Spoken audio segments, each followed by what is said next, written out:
Praise the Lord. இன்றைய வாக்குத்தத்த வசனம் நீதிமொழிகள் 18ஆம் அதிகாரம் 22ஆம் வசனம்.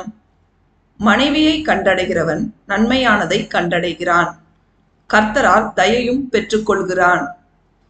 கிறிஸ்துவுக்குள் அன்பானவர்களே, தன் மனைவியை நேசித்து அவளுக்கு உண்மையாய் நடக்கிறவன் வாழ்வில் நன்மையானதை கண்டடைகிறான்.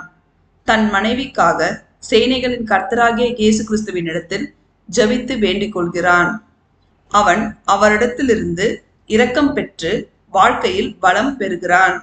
நாமும் அவருடைய வார்த்தைக்கு செவிசாய்த்து அவரின் பிரியமான பிள்ளைகளாய் அவருக்கு பயப்படும் பயத்தோடு அவருக்கு கீழ்ப்படிந்து நடந்து அவருடைய கற்பனைகளையும் கட்டளைகளையும் நியாயங்களையும் உத்தமமாய் கைக்கொண்டு நம் மனைவியை நேசித்து உண்மையாய் நடந்து அவரிடத்திலிருந்து இரக்கமும் கிருபையும் நன்மையும் பெறுவோமாக. தேவன் நம் அனைவரையும் ஆசீர்வதிப்பாராக. ஆமேன்.